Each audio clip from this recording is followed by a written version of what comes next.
નવસારી જિલ્લાના ગણદેવી તાલુકાના ભાઠા ગામ સ્થિત પ્રાથમિક શાળાને વાલીઓ દ્વારા તાળાબંધી કરવામાં આવી હતી।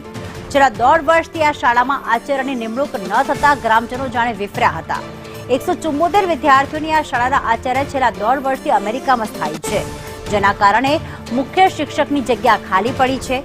ભાઠા ગામના લોકો છેલ્લા કેટલાક સમયથી જિલ્લા તંત્ર સહિત જિલ્લા પ્રાથમિક શિક્ષણ અધિકારીને આચાર્ય ફાળવવાની રજૂઆત કરી હતી, જોકે અધિકારીઓએ ગ્રામજનોની રજૂઆતને ગણકારી ન હતી।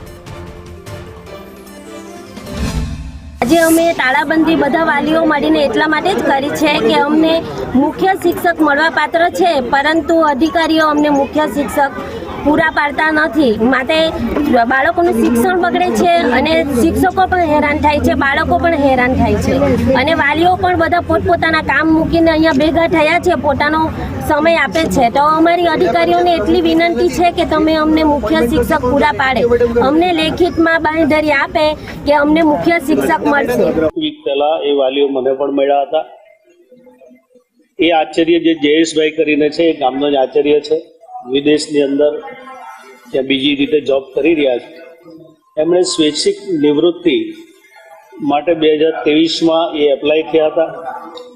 તે સમયે એ સ્વૈચ્છિક નિવૃત્તિનું જે રાજીનામું છે એ સ્વીકારાય નહીં હતું। તે પહેલાં એ વિદેશમાં ગયા, ફરી પાછા આવ્યા, ફરી પાછા હાજર થયા હશે, ફરી રાજીનામું આપ્યું હશે, પણ એ જે રાજીનામું ટેકનિકલ રીતે જે સ્વીકારવું જોઈએ એ વિભાગમાં કોઈને કોઈ મુદ્દાના કારણે સ્વીકારાયું નથી। એના કારણે થોડો વિલંબ થયો।